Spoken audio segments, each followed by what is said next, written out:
If you've ever looked through the spiritual or psychology sections in a bookstore, you already know that there are lots of different resources to help you navigate awakening. Most of these focus on meditation or self-inquiry, two approaches that have been traditionally used to help people wake up. Unfortunately, many spiritual teachers will tell you that people who use these techniques versus those who don't are no more likely to awaken. That was my experience too. I woke up without meditation, self-inquiry, or a spiritual practice of any kind. That's because these techniques rarely help you complete the developmental prerequisites that you need for awakening.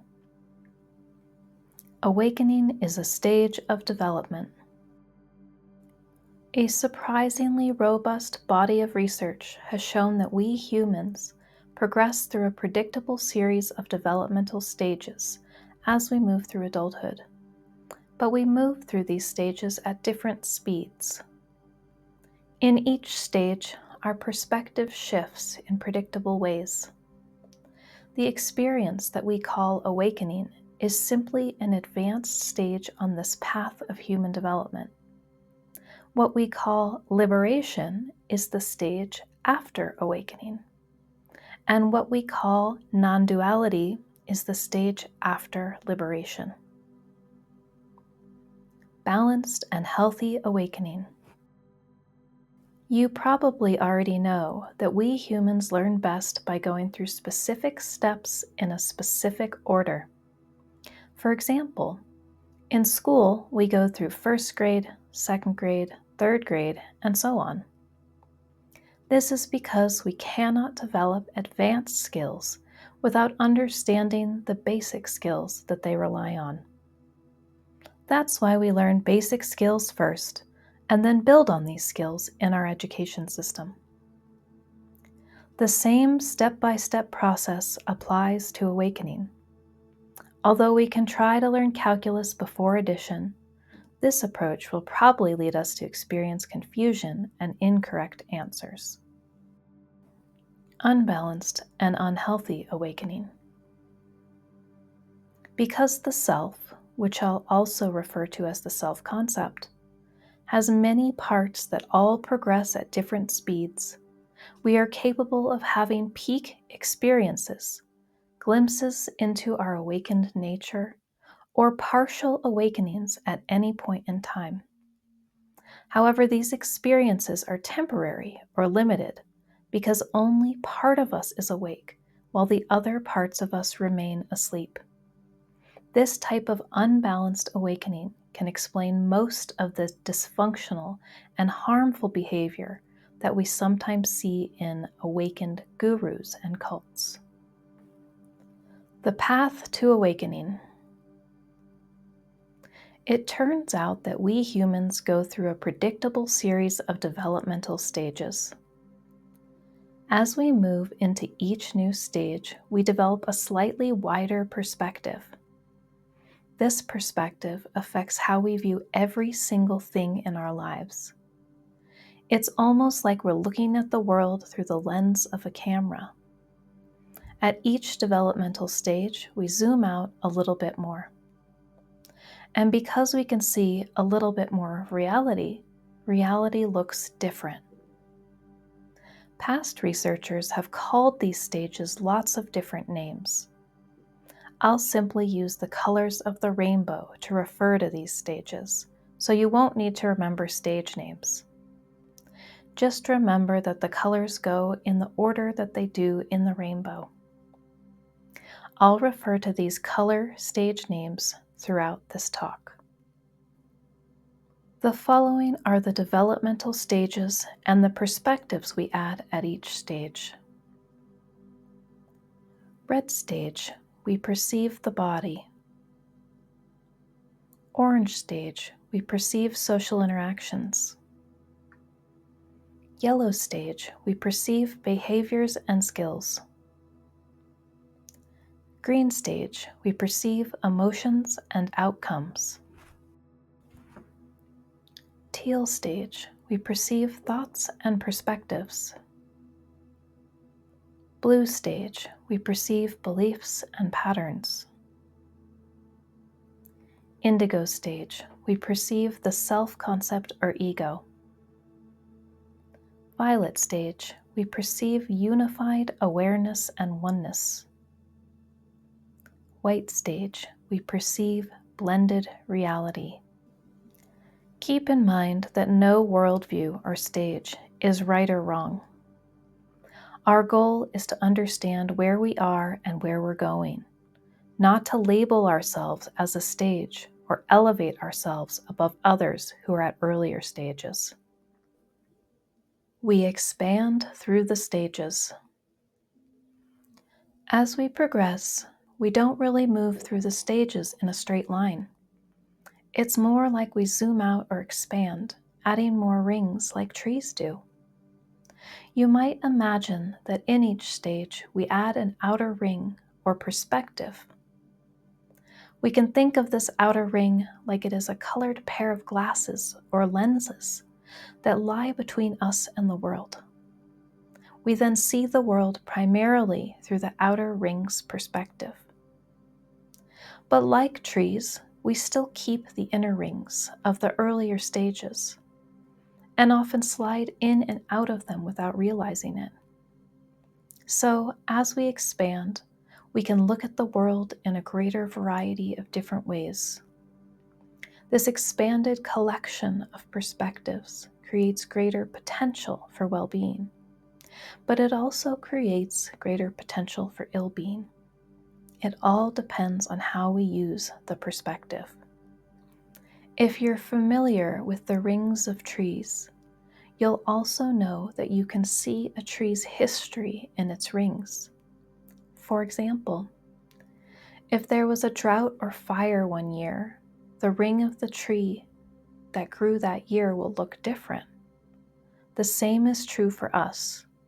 If we encounter challenges during certain developmental stages, or fail to develop the skills we need to thrive at certain stages, our perspectives can develop abnormalities. These abnormalities represent our unique mental health issues. Stages are continuous. Although I have been describing the stages as if they are separate, discrete experiences, they are actually continuous. This is one reason why some developmental theories use the colors of the rainbow to refer to the stages. This helps us keep in mind that the stages are not truly separate.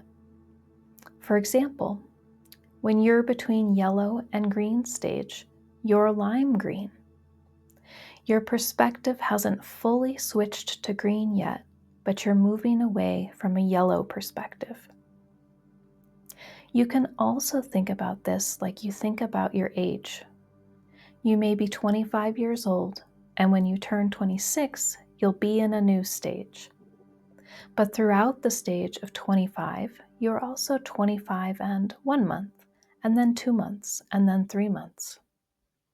You don't jump right from 25 to 26. You progress along a continuum. The same is true for the developmental stages that lead to awakening. We can't skip stages. Just like age, we all start at 0 when it comes to the stages. And we can't skip from 0 to 5 or from 5 to 50. We have to go through every stage to get to the later stages, because every stage builds on the previous one. But how fast we move through the stages is not like age. Our speed depends on our exterior circumstances, things like family, friends, job, etc., and our interior circumstances, things like beliefs, thoughts, and emotions. If someone is at an earlier stage, it may be because of difficult life circumstances or a lack of social support. It's rarely because of a lack of effort. So it's important to remember that there is no right or wrong speed to move through these stages.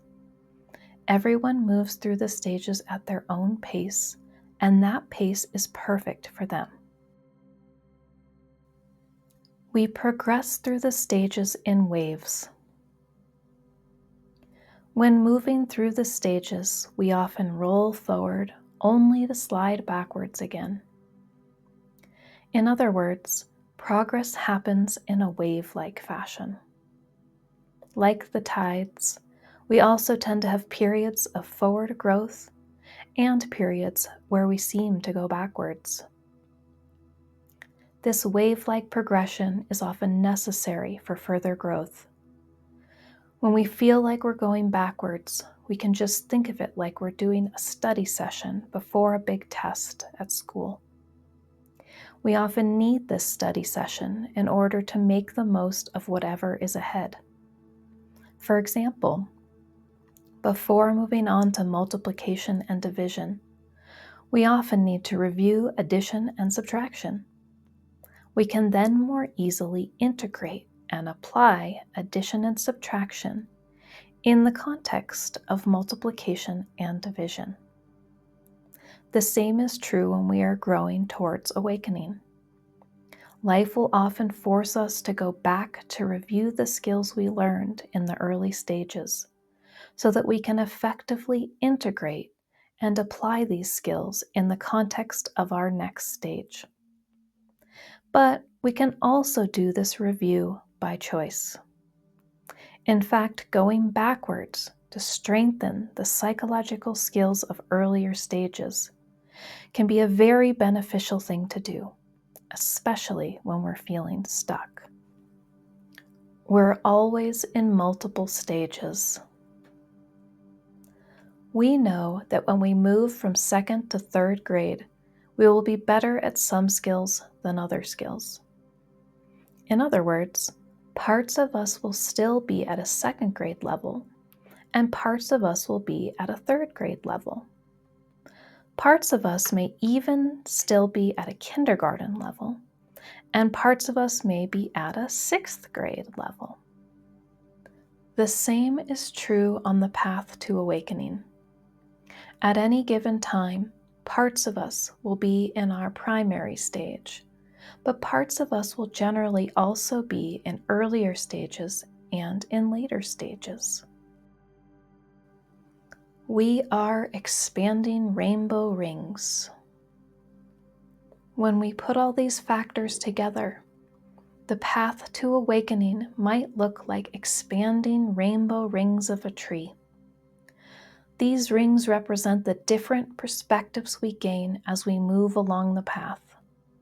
The shapes, sizes, and intensity of the colors represent the unique characteristics of our different layers. Characteristics which are created by the unique experiences that arose for us during each stage.